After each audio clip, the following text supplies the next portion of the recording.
The Duke of Hafford stood alone at the altar. 300 guests waited beneath glittering chandeliers. A bishop cleared his throat.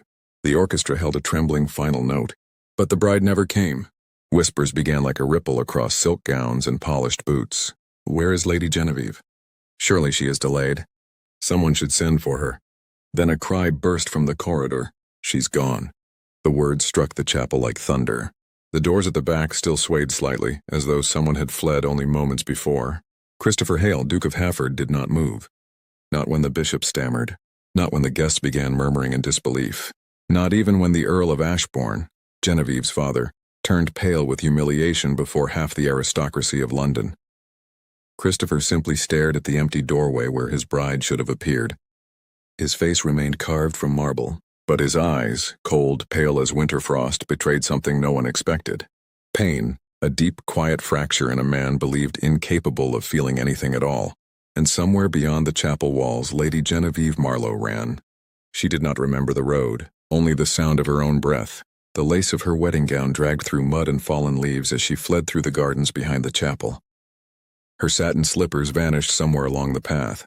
Branches tore at her veil. Still she ran, because stopping meant turning back, and turning back meant surrendering the rest of her life. By the time she reached the carriage road, the bells of the chapel had begun to ring, calling the congregation to a wedding that would never happen. She did not cry, not yet, but one image burned itself into her memory forever. The Duke of Hafford standing before the altar, still, silent, watching the door she had just abandoned. She had expected fury in that gaze, humiliation, cold aristocratic pride. She had not expected sorrow, and that single human expression nearly made her turn back. Nearly, but fear pushed her forward. Fear of waking beside a stranger.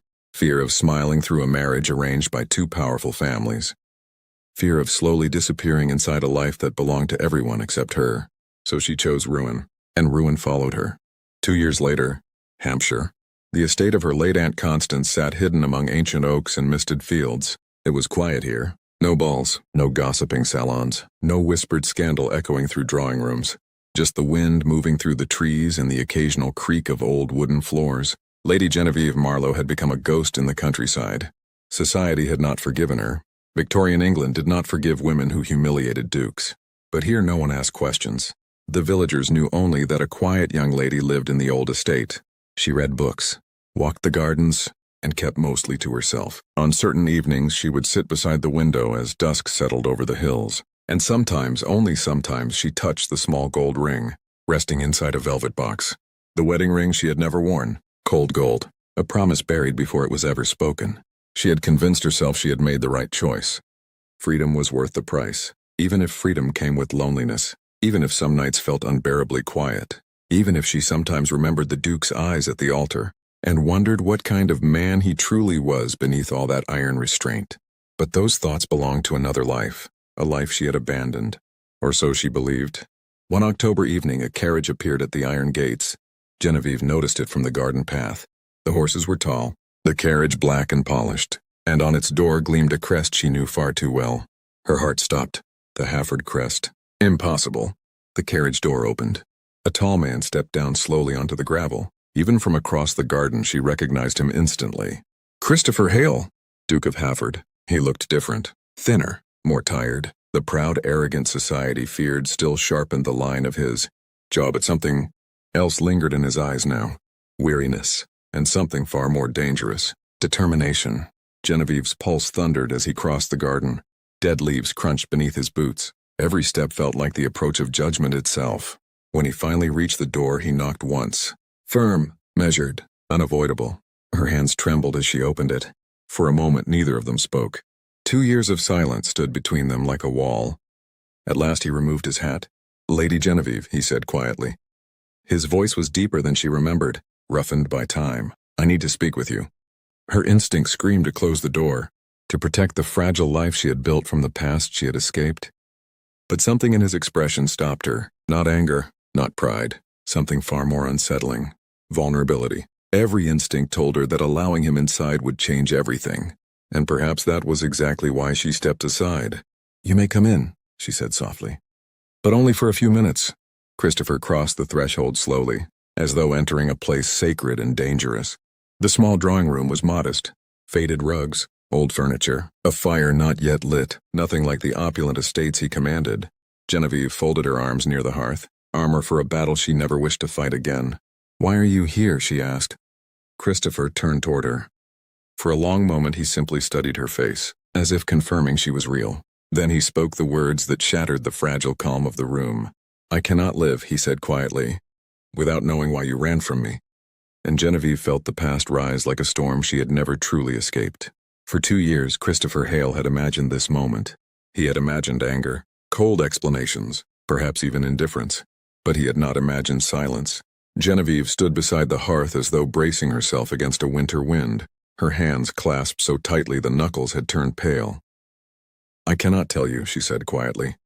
Christopher felt something twist in his chest. "Cannot," he repeated softly, "or will not?" Her gaze flickered toward the window. Both. The answer should have infuriated him. A duke was not accustomed to being denied anything, least of all the truth about a scandal that had humiliated him before half the aristocracy of England. Yet anger did not come. Only exhaustion. He stepped forward once. She stepped back immediately. The movement stopped him like a raised blade. "I did not come here to harm you," Christopher said. His voice had lost the command it once carried. "I came for peace." Genevieve's lips trembled. "Peace?" she whispered. "Yes." He looked around the modest room, the worn rugs, the faded curtains, the absence of servants waiting at attention. Nothing about this place resembled the life she had been raised for. Nothing resembled the life she had almost married into. "You left me before the altar," he continued quietly. "For 2 years I have lived with a single question." His voice lowered. "Why?" The words seemed to settle into the floorboards. Genevieve's shoulders sank slightly as though the weight of it had been pressing upon her all this time. "I was afraid," she said at last. Christopher blinked. He had expected many things. Cruelty, rejection, even contempt. But not this. "Afraid of what?" he asked. She looked at him then, really looked, at the tall, controlled man whose presence had once terrified London ballrooms. "At you," she whispered. The words landed between them like a dropped blade. Christopher's expression hardened slightly. "I have never harmed you." "I know," she said quickly. That was never the fear. A fragile silence followed. Genevieve moved slowly toward the window, her fingers resting against the cool glass. "The truth," she said quietly, "is that I did not know you." Christopher felt the words settle deeper than any accusation. "You were a duke," she continued. "A powerful man chosen for me by families who believed titles and alliances were enough to build a marriage." She turned toward him again. "But I did not know what kind of man you were." Her voice trembled slightly, and I was terrified that I never would. Christopher stood perfectly still, because every word she spoke was painfully familiar. On the night before their wedding, he too had stood alone in his chambers, staring at his own reflection, wondering what kind of husband he was meant to be. A duke knew how to command estates, how to debate policy, how to maintain reputation, but no one had ever taught him how to love a woman. "I thought," Genevieve continued softly, "that if I married you I would wake every morning beside a stranger." The fire crackled faintly in the hearth, and slowly, she said, I would disappear. Christopher lowered his gaze. For 2 years he had blamed her, for humiliation, for scandal, for destroying the illusion of control he had spent his life cultivating. But standing here now, he realized something uncomfortable. She had not been the only one afraid. "You were right," he said quietly. Genevieve looked at him in surprise. Christopher ran a hand through his dark hair. "I did not know you either." She blinked. "You admit that?" "Yes." A bitter smile touched his mouth. "I was raised to believe marriages were arrangements. Practical decisions. 2 families, 2 estates, a proper alliance." His voice lowered. "I never once asked what you wanted." The room fell silent again. Genevieve studied him carefully now, as though seeing him for the first time. "You sound different," she said slowly. Christopher gave a quiet, humorless laugh. "That is because I am." He hesitated, then said the words he had never confessed to anyone. 3 months ago I was meant to marry another woman." Genevieve froze. "A second engagement?" "Yes." "Lady Helena Whitcomb." Her expression tightened. "A perfect match," she murmured. "Exactly," Christopher said. "Our families approved. Society approved. Everything was arranged. And yet," she said slowly, "you are not married." Christopher's gaze drifted toward the fading autumn light outside the window. "Because on the morning of the wedding," he said quietly, "I stood in the chapel again." Genevieve's breath caught. "And suddenly," he continued, "I saw your face. The memory seemed to move through him like a shadow. You walking away? The empty doorway? The silence? He looked back at her, and I understood. Genevieve's voice barely rose above a whisper. Understood what? That if I married that woman, Christopher paused, I would be condemning her to the same prison you escaped. The words hung between them. Heavy, honest, and for the first time since he had arrived, Genevieve's expression softened. You ran too, she said quietly. Christopher nodded once. Yes. A strange sound escaped her then, not quite laughter, not quite disbelief. 2 scandals, she murmured. Christopher's mouth curved faintly. Society would say we are both cowards. Genevieve tilted her head slightly. Perhaps. Then her voice softened. Or perhaps we are the only 2 people who refuse to lie. Christopher looked at her. Really looked. And in that moment he understood something he had not expected.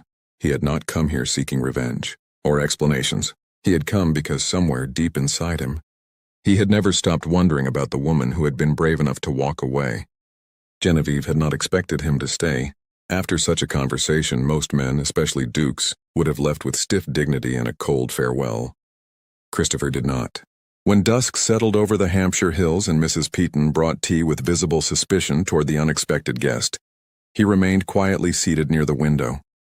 Not like a duke inspecting a tenant's drawing room, more like a traveler who had wandered somewhere unfamiliar and did not quite wish to leave.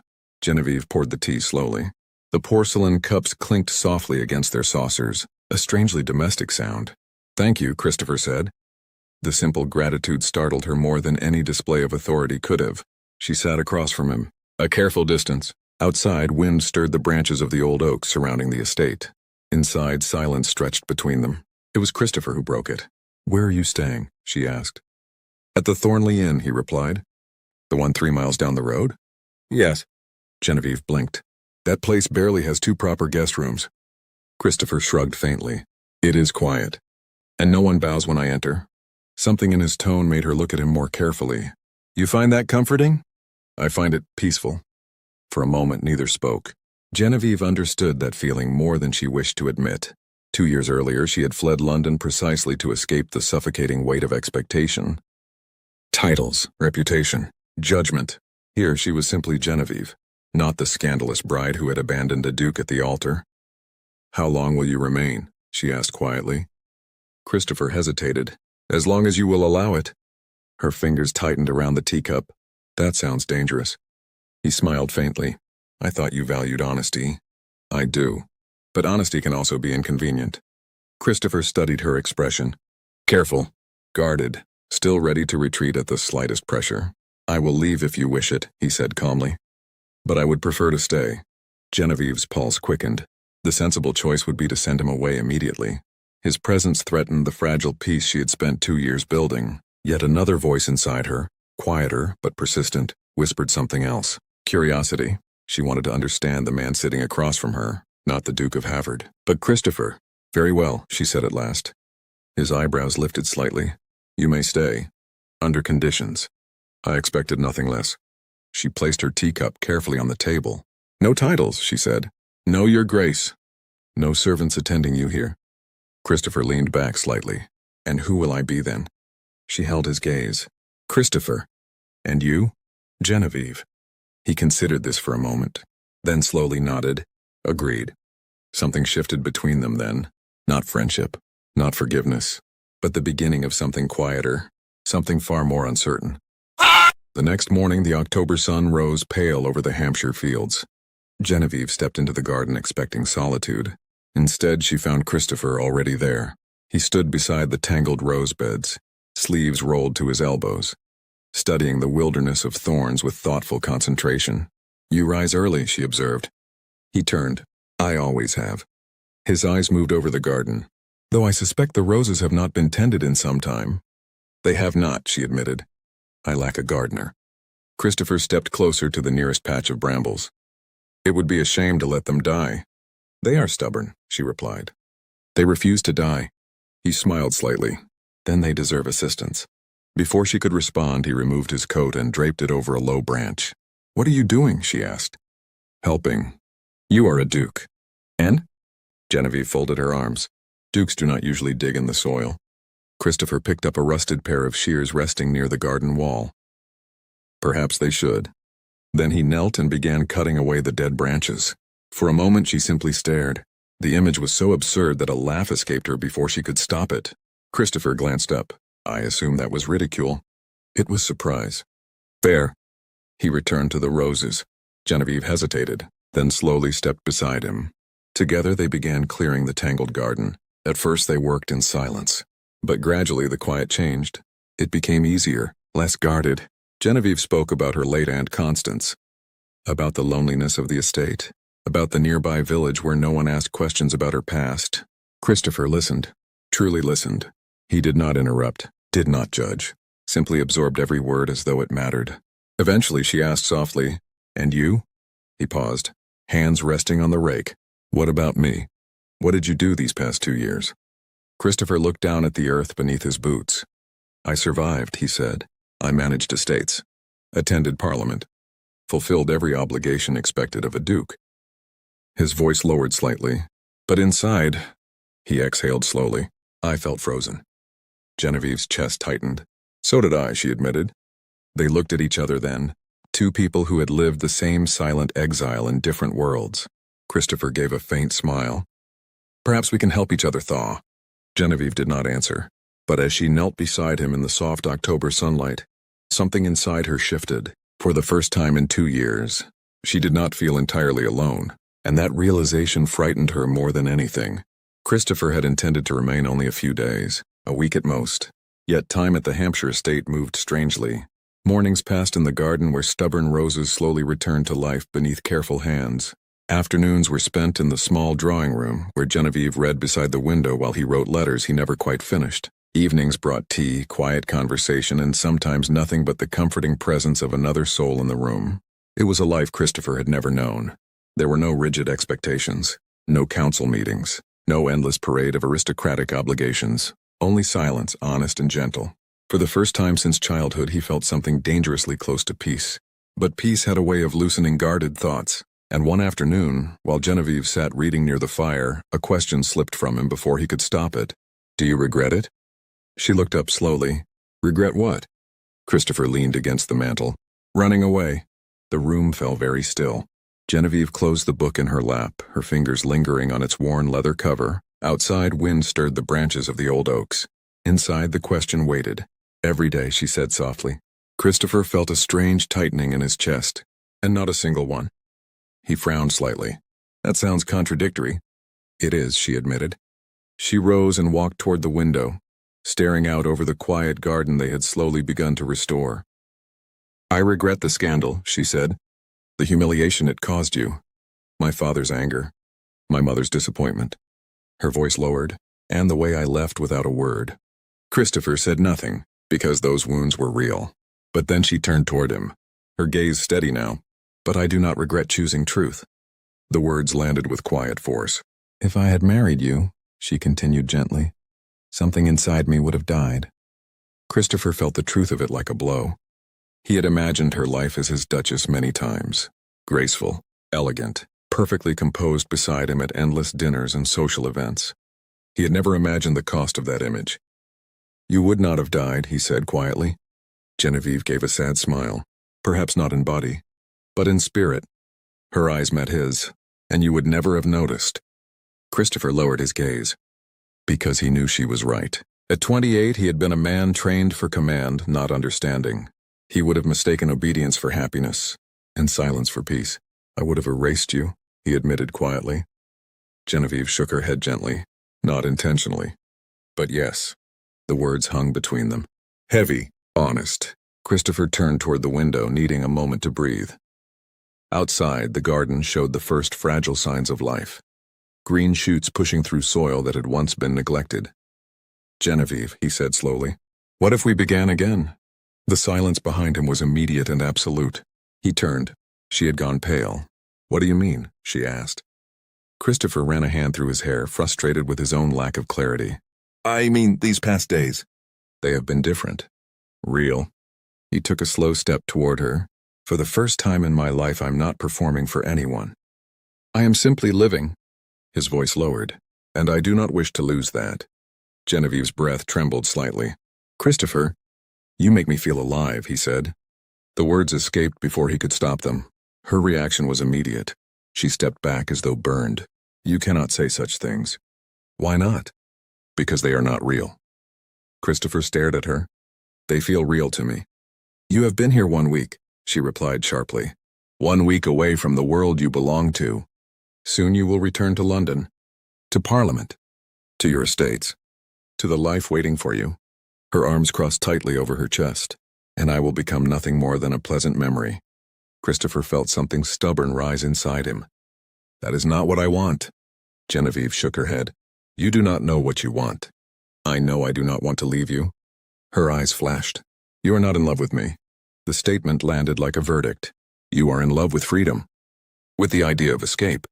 With a life without expectations. She took a slow breath. But that is not love. Christopher hesitated, because a small, uncomfortable voice inside him wondered if she might be right. Yet something deeper pushed him forward. Then give me time. Genevieve froze. To prove you wrong, he said quietly. For a long moment she simply stared at him. Fear, hope, uncertainty, all warring behind her eyes. And if you fail, she asked. Christopher stepped closer, close enough that the quiet warmth of her presence filled the space between them. Then I will leave. The words were calm, certain, and I will never trouble you again. Genevieve's hands trembled slightly. And if you succeed? Christopher's voice softened. Then perhaps we will both discover that second chances are not as impossible as we believed. The room felt suddenly smaller, the air heavier. Finally she spoke. 1 week, she said. Christopher blinked. You may stay 1 more week. And after that? Genevieve held his gaze. We decide. Christopher nodded slowly. We decide. And though neither of them said it aloud, they both understood something dangerous had begun. Not love, not yet, but possibility. And possibility, Christopher realized, could be the most frightening thing of all. The letter arrived on a gray morning heavy with rain. Genevieve recognized the seal the moment Mrs. Peaton placed it on the breakfast table. The Marlowe crest, her father's. Her stomach tightened. For 2 years no letter had come from that house. 2 years of silence so complete it had felt like exile. Now the past had found her again. Christopher noticed the change in her expression immediately. You look as though you have seen a ghost, he said gently. Genevieve did not answer. She broke the seal slowly. The paper trembled in her hands as she read. The words were brief, brutally simple. Genevieve, your mother is gravely ill. The physicians believe her time may be short. She asks to see you. Come if you are able. Your father. The room seemed to tilt. For a moment Genevieve could not breathe. 2 years of silence. 2 years of rejection. And now, when death approached, they remembered she existed. Christopher stepped closer. Is it serious? Genevieve nodded faintly. My mother is dying. The words felt unreal in her mouth. Christopher read the letter quietly. When he finished, he placed it gently back on the table.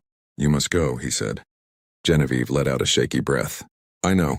But fear twisted through her chest like ice. Then why do you look as though you cannot? She hesitated. Because I'm afraid. Christopher waited. Afraid of seeing disappointment in her eyes, Genevieve whispered. Afraid of my father's anger? Afraid of walking back into that house where everyone remembers the woman who destroyed her family's honor. Christopher stepped closer. You are not that woman anymore. She looked up sharply. How would you know?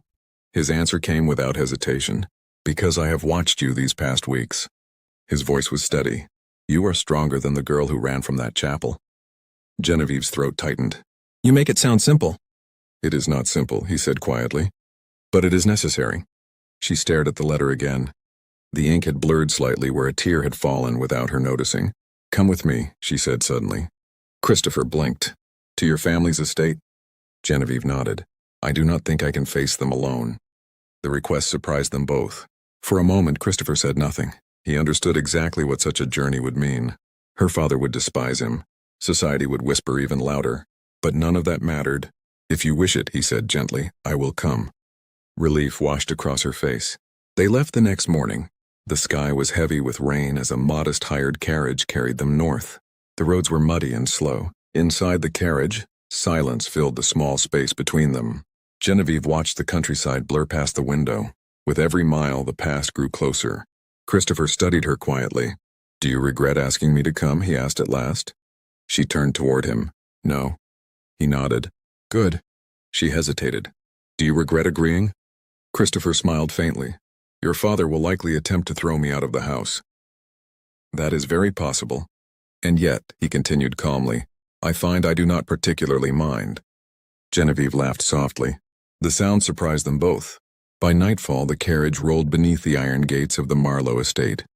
The great house loomed ahead, tall and solemn beneath the dark sky. Servants hurried forward with lanterns. Their expressions changed instantly when they recognized Genevieve. Shock, discomfort, curiosity. The old butler stiffened visibly. Lady Genevieve, he said carefully. His gaze shifted toward Christopher. And His Grace? The name echoed faintly through the hall as they entered. A moment later, footsteps sounded on the staircase. Lord Marlowe appeared at the top. He looked older than Genevieve remembered. His shoulders stooped slightly with age, but the anger in his eyes had not faded. When he saw Christopher, his face drained of color. You, he said sharply. How dare you come into this house? Genevieve lifted her chin. He came at my request. A request? Her father repeated with disbelief. This man is the reason our family became a laughingstock. Christopher stepped forward calmly. With respect, my lord, I believe your daughter's actions were her own. Lord Marlowe's eyes flashed. And why are you here now? Christopher did not hesitate. Because she asked me to stand beside her. Silence filled the hall. Genevieve felt something shift inside her chest. Not love, not yet, but something close to awe. Christopher had known exactly what this moment would bring, and he had come anyway. And in that instant, Genevieve understood something she had never expected. For the first time in her life, someone had chosen to stand beside her no matter the cost. Christopher knew the moment he stepped into the chamber that Lady Marlowe was dying. The room smelled faintly of lavender and candle wax, the quiet perfume of a house preparing for loss. Heavy curtains dimmed the afternoon light. The once elegant woman lay pale against the pillows, her breathing shallow and uneven. But when her eyes found Genevieve standing at the doorway, something fragile sparked back to life. Genevieve, she whispered. The single word broke the fragile control Genevieve had held since arriving. She crossed the room quickly and fell to her knees beside the bed. I'm here, Mother, she said, her voice trembling. I came. Lady Marlowe's thin hand lifted slowly, brushing against her daughter's cheek. For a moment she simply studied Genevieve's face, as though memorizing every detail. You look stronger, she murmured. Genevieve tried to smile. I learned how. A weak breath escaped the older woman. Good. Her gaze shifted slowly across the room until it settled on Christopher standing quietly near the door. Your Grace? Christopher stepped forward immediately. He lowered himself beside the bed, abandoning all aristocratic distance. Lady Marlowe. She regarded him for a long moment. Then something unexpected happened. She smiled. Thank you, she whispered. Christopher frowned slightly. For what? For coming with her. Genevieve blinked, surprised. Lady Marlowe's voice was faint now, but steady. My daughter has always been brave, she said. Too brave for the world she was born into. A quiet cough shook her chest. I was not. Genevieve squeezed her hand. Mother? No, Lady Marlowe continued gently. It is time to speak honestly. Her gaze moved between them. I married your father because it was expected. I smiled at the proper dinners. I played the part society required. Her voice softened, and every day a small piece of me disappeared. Tears slid down Genevieve's face. I never wanted that for you. Then why didn't you stop it? She whispered. Lady Marlowe's eyes closed briefly. Because I was afraid. The admission hung quietly in the room. When she opened her eyes again, they rested on Christopher. Take care of her. Christopher felt the weight of those words settle heavily in his chest. Not out of duty, she added, but out of love.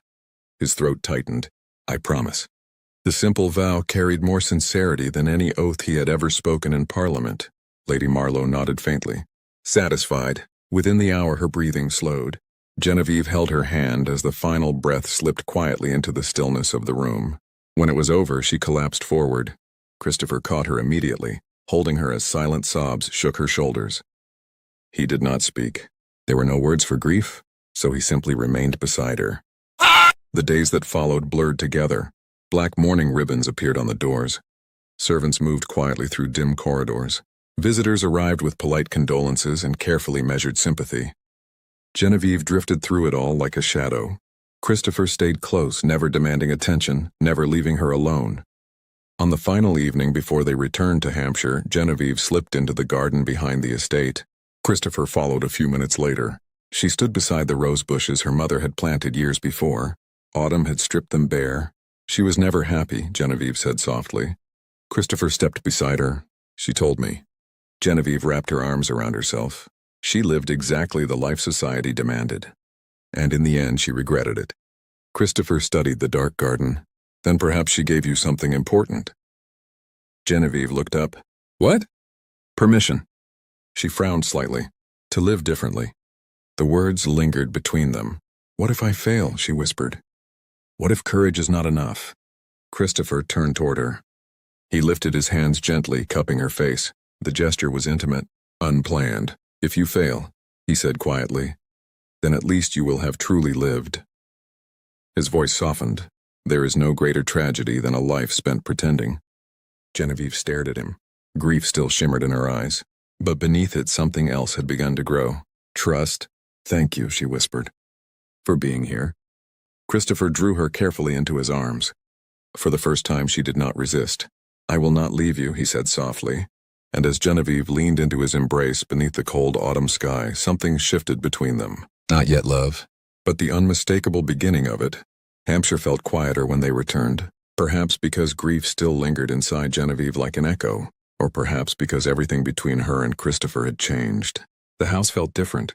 The garden they had rebuilt together seemed fuller, softer somehow beneath the pale winter sunlight. Yet Genevieve kept her distance. Not deliberately, not cruelly, but cautiously. Christopher noticed.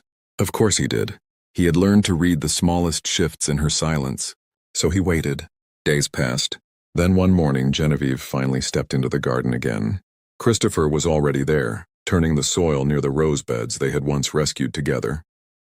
He did not look up immediately, giving her the choice. Always giving her the choice. I owe you an apology, she said quietly. Christopher lifted his head. For what? For hiding. He brushed dirt from his hands. You were grieving. That is not an excuse. Her eyes lowered slightly. You stood beside me through the worst moment of my life. And I have barely spoken to you since. Christopher studied her gently. You did not need to speak. She stepped closer. But there is something I must say. The winter air felt still. I know what you told me before we left Hampshire, she continued. That you loved me. Christopher remained silent. I never answered you, she said softly. His expression did not change. I did not expect you to. But I have an answer now. Christopher's heartbeat quickened. Genevieve's voice trembled slightly. When I ran from that chapel 2 years ago, I believed freedom meant being alone. Her gaze met his. I believed love would trap me. She swallowed. But somewhere between that day and this moment, something changed. Christopher waited, afraid to breathe. You did not try to control me, she continued. You did not demand forgiveness. You simply stayed. Her eyes glistened, and I realized something frightening. Christopher stepped forward. What is that? Genevieve gave a faint, breathless smile. I'm no longer afraid of loving you. The words landed softly, yet they felt like thunder. Christopher crossed the remaining distance between them. Genevieve. She shook her head gently. Let me finish. Her voice steadied. I love you. Silence fell across the garden. Christopher stared at her as though the world had suddenly shifted beneath his feet. For a long time, she continued quietly, I believed love and freedom could not exist together. But you proved me wrong. Christopher exhaled slowly, emotion tightening his chest. You once ran from marrying me, he said softly. Genevieve nodded. Yes. And now? She stepped closer. Now I choose you. The simple certainty in her voice shattered the last restraint Christopher had been holding. Without warning, he dropped to one knee before her. Genevieve gasped. Christopher! I was supposed to kneel before you once before, he said quietly. His voice carried both humor and something deeper, but fate had other plans. From his coat pocket he withdrew a small velvet box. Genevieve's breath caught. This time, he said gently, I ask with no arrangements, no pressure, no expectations from society. He opened the box. Inside rested a simple gold ring. Only love. Christopher looked up at her. Lady Genevieve Marlowe. His voice softened. Will you marry me? Tears spilled down her cheeks before she could stop them. Yes, she whispered. Christopher blinked. Yes? She laughed through her tears. Yes. The word echoed across the quiet garden. Christopher rose quickly, pulling her into his arms. For a moment neither spoke, two souls who had nearly missed each other entirely. Now standing together in the winter sunlight, I promise you something, Christopher murmured against her hair. What? You will never lose yourself with me. Genevieve smiled softly, and you will never have to pretend again. He kissed her then, not the restrained gesture of aristocratic propriety, but a kiss filled with relief, devotion, and hard-won joy. And somewhere beyond the garden walls, society would gossip, scandals would whisper, but for the first time in their lives, neither of them cared. Because this time, when the Duke of Hafford knelt before Genevieve Marlowe, she did not run, she chose him, and that choice changed everything.